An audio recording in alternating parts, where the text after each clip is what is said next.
मैं जानता था जब कंगना रनौत पार्लियामेंट में बोलेंगी तो कुछ ना कुछ गोबर ही फैलाने का काम करेंगी, लोगों को हंसाने का यहां पर काम करेंगी, लेकिन इतना हंसाएंगी इसका मुझे आइडिया नहीं था। ये तो स्वयं टेलीप्रॉम्प्टर चाचा की भी चाची निकली है यार, जरा देखो इस क्लिप को। लगातार तीसरी बार प्रधानमंत्री बनकर पिछले 60 सालों का जो रिकॉर्ड तोड़ा है, उसके लिए हम सब उन्हें जो है वो हार्दिक बधाई देते हैं। अरे दीदी, पहले तो जो है बोलना बंद कर दो, उसके बाद यार 700 सालों का रिकॉर्ड मोदी जी तोड़ चुके हैं। अरे मोदी जी कोई मानव है या फिर डायनासोर की प्रजाति के बंदे हैं? मतलब मोदी जी ने बोला कि मैं नॉन बायोलॉजिकल हूं, उस बात को किसी ने सीरियसली नहीं लिया। मोदी जी की अपनी पार्टी ने नहीं लिया, गोदी मीडिया के लोगों ने नहीं लिया, लेकिन इस औरत ने इतना सीरियसली ले लिया कि मोदी जी को 700 साल के रिकॉर्ड तोड़ने वाला बंदा बता रही है। बहुत सारे लोग कहते हैं कि राहुल गांधी मोदी जी को हरा देंगे। मुझे लगता है कि राहुल गांधी की जरूरत ही नहीं है हराने की, ऐसे लोग बहुत हैं। ये निर्मला सीतारमण और बांसुरी स्वराज, निर्मला सीतारमण बांसुरी स्वराज के बारे में आगे चल के बात करेंगे, इनकी भी काफी खिल्ली उड़ रही है। लेकिन उससे पहले कंगना रनौत का जरा पूरा कर लेते हैं। भैया काफी ज्यादा रायता इन्होंने फैला दिए, एक झूठ बोला इन्होंने खुलेआम पार्लियामेंट में खड़े होकर, लेकिन क्या ही फर्क पड़ता है यार, ये मोदी जी की पार्टी के लोग हैं, ये कहीं पर भी झूठ बोल सकते हैं। हम सब जानते हैं कि आज से 10 साल पहले हमारे देश की अर्थव्यवस्था का क्या हाल था। आज से 10 साल पहले हमारी संघर्षशील, जो एक चरमराती और एक लड़खड़ाती अर्थव्यवस्था, जो कहीं 11वें-12वें नंबर पर थी और सारा देश जो है उसको लेकर चिंतित रहता था, पिछले 10 सालों में वो अर्थव्यवस्था 11वें से 5वें नंबर पे आई है और बहुत तीव्रता से जो है तीसरे नंबर की तरफ जा रही है। ये जो 2024 का बजट है, ये सब वर्गों को जो है वो शक्ति प्रदान करने वाला बजट है।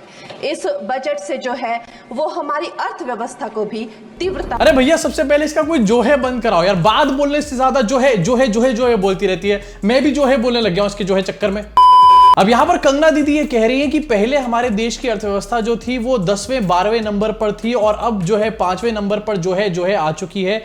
क्या ये बात सही है या नहीं? हाँ, डेफिनेटली हमारी अर्थव्यवस्था यहाँ पर 5th नंबर पर इस टाइम पर है, लेकिन क्या इससे पहले कभी भी इस नंबर पर नहीं आई? आपको दिखाना चाहता हूं स्क्रीनशॉट आपकी स्क्रीन के ऊपर। 2010 में हमारे देश की जो अर्थव्यवस्था है वो 3rd लार्जेस्ट इकोनॉमी थी। उससे पहले भी आप देख लो तो 2005 में भी हमारे देश की इकोनॉमी 4th लार्जेस्ट इकोनॉमी रह चुकी है पूरे वर्ल्ड के अंदर। लेकिन नहीं, सब कुछ मोदी जी ने किया है, महामानव the great non biological Modi ji. Kangana से कहना चाहता हूं कि दीदी थोड़े दिन आपके बचे हैं पार्लियामेंट के अंदर। वैसे भी न्यूज सामने आ चुकी कि हाई कोर्ट ने आपको यहां पर नोटिस भेजा हुआ है और आपके इलेक्शन को चैलेंज करने की बातें यहां पर कही जा रही है। आपकी सदस्यता भी जा सकती है संसद की। कम से कम जितने थोड़े मोड़े दिन है उसमें तो सच बोल लो यार। इसके साथ अब आगे बढ़ना चाहता हूं, बात करना चाहता हूं बांसुरी स्वराज के बारे में। सोशल मीडिया पे लोग इनको सिलेंड्रिला 2.0 बुला रहे हैं। आप भी बताना कि आपको लगती है कि नहीं, जरा इस क्लिप को देखो। बिट्रेड शब्द और बिट्रेल अनपार्लियामेंट्री कैटेगरी में आता है, वो इसका इस्तेमाल नहीं कर सकते। इसके अलावा उन्होंने मिनियन शब्द का इस्तेमाल करा जो आपत्तिजनक है। इन्होंने व्यक्तिगत टिप्पणी करी हमारे यशस्वी प्रधानमंत्री श्री नरेंद्र मोदी पर और इसेंट्रिक शब्द का इस्तेमाल करा। मेरा आपसे निवेदन है कि इन दोनों के लिए, इनको तीनों बातों के लिए इनको माफी मांगनी चाहिए और रिकॉर्ड से ये तीनों शब्द एक्सपंज होने चाहिए। नहीं, मजा नहीं आया यार। यहां पर स्मृति ईरानी ने जो परफॉर्मेंस दी है पार्लियामेंट के अंदर, उसका रिकॉर्ड मेरे ख्याल से ये यहां पर ब्रेक नहीं कर पा रही, लेकिन फिर भी सोशल मीडिया पे इनको स्मृति ईरानी से कंपेयर किया जा रहा है। सिलेंडर चाची 2.0, सिलेंड्रिला 2.0, आपका क्या कहना है वैसे? और यहां पर इनका कहना है कि मीनियन शब्द का इस्तेमाल किया गया। किसने मीनियन शब्द का इस्तेमाल किया? सबसे पहले तो मैं देखना चाहता हूं कैसे मैंने स्किप कर दिया। और यार मोदी जी को मीनियन से मिलाया, ये मोदी जी की इंसल्ट नहीं, मीनियंस की इंसल्ट है। वैसे ये बांसुरी स्वराज इतनी महान है, इतनी ज्यादा लॉजिकल है, इनकी बातें सुन के आजकल पूरा सोशल मीडिया हंस रहा है। एक और क्लिप इनकी बहुत ज्यादा इस टाइम पर वायरल हो रही है, जरा इसको भी देखो। मुफ्त बिजली से भी बेहतर क्या है? अरे वो बिजली जब आप यूज कर लोगे, उसके बाद बची हुई बिजली आप उसको बेच दोगे सरकार को, सरकार आपको पैसे देगी। यानी मुफ्त बिजली जो आपको आमदनी भी अर्जित करवाए।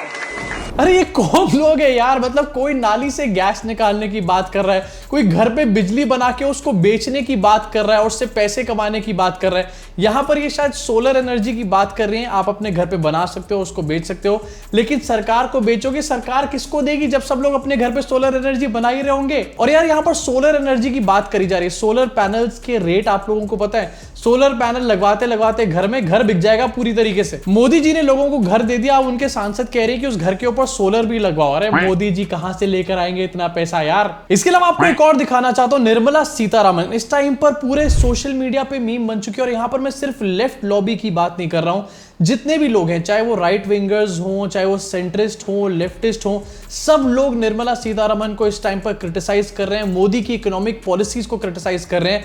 और अब तो भैया गोदी मीडिया तक ने निर्मला सीतारमण को एक्सपोज करना शुरू कर दिया है। एक वीडियो देखो। % डायरेक्ट टैक्स दे देते हैं और बाकी का आप क्या करेंगे, आप जो खर्च करते हैं उसमें आप अगर ऑर्डिनरी चीजों पे खर्च करते हैं तो आपको 12% का जीएसटी लगता है, थोड़ी सी महंगी चीजों पर करते हैं तो 18%, और लग्जरी गुड्स थोड़े बहुत खरीदने का अगर आपका शौक है तो वो 28%। तो ये सैलरी यहां चली जाती है।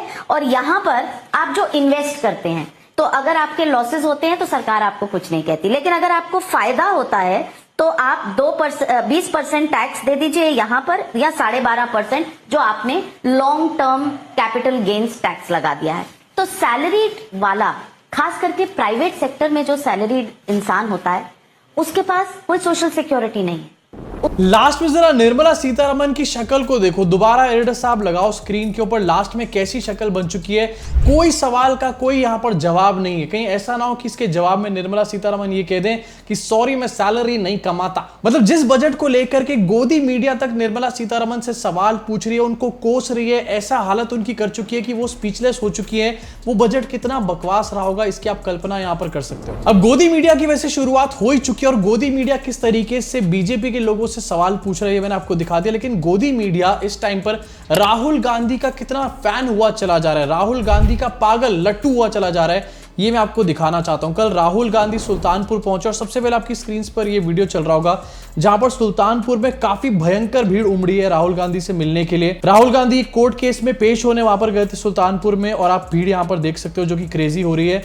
लेकिन अब मैं आपको दिखाना चाहता हूं कि गोदी मीडिया ने कितनी भयंकर लेवल कल राहुल गांधी की कवरेज करी है। पैरों में गिरे चले जा रहे हैं राहुल गांधी के। राहुल गांधी कोर्ट की पेशी के बाद एक मोची से मिले और वहां पर भी गोदी मीडिया का तांता पूरी तरीके से लगा हुआ था। एएनआई का एक क्लिप तो आप लोग देख ही रहे हो, उसके अलावा आप देख रहे हो इस टाइम पर आज तक वालों ने भी इसकी कवरेज करी। उसके बाद अपने स्क्रीन पर देखो अंजना ओम कश्यप ने बकायदा इसके ऊपर प्राइम टाइम शो बनाया, जनता के दरबार में राहुल गांधी। एबीपी न्यूज पर राहुल गांधी की एक और कवरेज, 5 सुनहरी बाग, राहुल गांधी का नया पता, मतलब राहुल गांधी के नए एड्रेस के बारे में भी यहां पर फुल ऑन कवरेज करी जा रही है। टीआरपी बटोरने के लिए मोदी जी से गोदी मीडिया ने स्विच मार लिया है राहुल गांधी की तरफ। एक और अपनी स्क्रीन पर देखो एबीपी न्यूज ने फिर से इसके ऊपर भी एक पूरा शो बनाया, मोची की दुकान पर पहुंचे राहुल गांधी। इसके अलावा न्यूज 18 इंडिया पे भी दो शोज इसके ऊपर बनाए गए कि राहुल गांधी किस तरीके सुल्तानपुर पहुंचे हैं, मोची की एक दुकान पर रुके हैं। अब गोदी मीडिया के इस शिफ्ट से साफ साफ ये समझ में आ रहा है कि राहुल गांधी जो है इस टाइम पर टीआरपी के लिए बहुत ज्यादा जरूरी हो चुके हैं।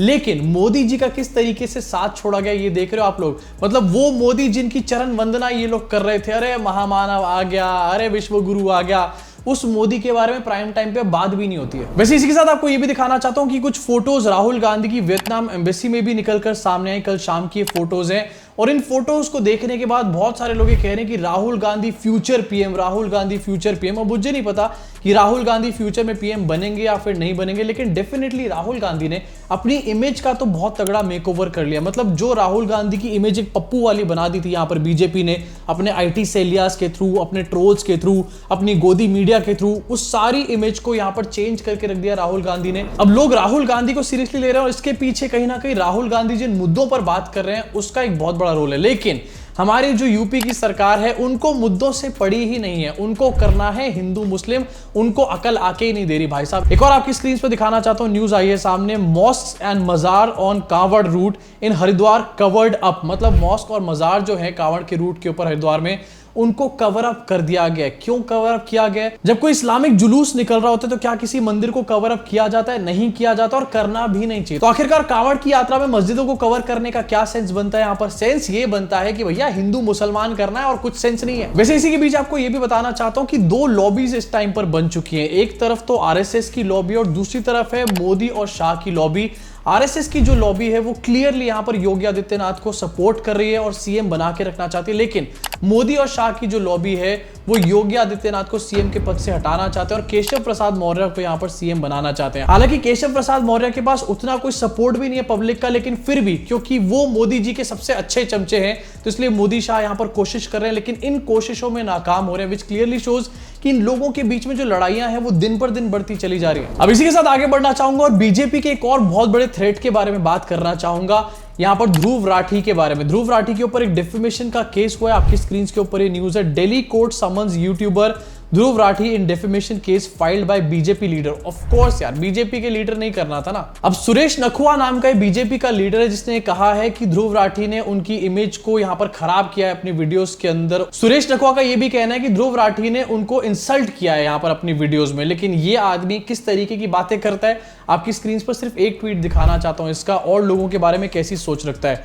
शिव अरूर का एक ट्वीट है 2016 का, जहां पर सोनिया गांधी की फोटो है, स्टनिंग बिट ऑफ इमेजरी। उसको कोट ट्वीट करके सुरेश नखुआ लिखते हैं सेक्सी। सोचो यार, इतनी बुजुर्ग महिला के ऊपर इतना घटिया यहां पर रिमार्क पास किया जा रहा है, और ये लोग बात करते हैं महिलाओं के सम्मान के बारे में, आदर के बारे में। हिंदू धर्म में, सनातन धर्म में कहीं पर ऐसा कुछ नहीं कहा कि महिलाओं को इस घटिया नजर से देखो, लेकिन इन लोगों की ये आदत है। इसी के साथ अब आगे बढ़ना चाहता हूं, बात करना चाहता हूं कुछ इंटरनेशनल न्यूज के बारे में। यूएस इलेक्शन जो है वो काफी पास आता चला जा रहा है और काफी सारे इंटरेस्टिंग ट्विस्ट एंड टर्न्स वहां पर आ रहे हैं। अब एक नई बड़ी अपडेट यहां पर निकलकर सामने है और इंडिया के लिए भी बहुत बड़ी बात है कि ओबामाज ने कमला हैरिस को यहां पर सपोर्ट दिया है अपना पूरी तरीके से। इसका क्लियर मतलब ये कि आने वाले टाइम में यूएस प्रेसिडेंशियल इलेक्शंस में कमला हैरिस का जीतने का एक बहुत बड़ा चांस है। अब ये हमारे लिए खुशी की बात इसलिए क्योंकि कमला हैरिस के जो रूट्स है, ओरिजिन है, वो इंडिया से भी जुड़ा हुआ है। लेकिन फिर भी जो राइट विंग के लोग हैं इसको लेकर के ज्यादा खुश नहीं है क्योंकि कमला हैरिस मोदी की बहुत ज्यादा बड़ी सपोर्टर यहां पर नहीं है, और ये बात मोदी जी के भक्तों को कैसे पसंद आ सकती है। बट दिस क्लियरली शोज कि कितने बड़े हिपोक्रेट हैं ये लोग। थोड़े दिन पहले ऋषि सुनक की आरतियां उतारी जाती थी और ये कहा जाता था कि देखो ये इंडियन ओरिजिन का बंदा है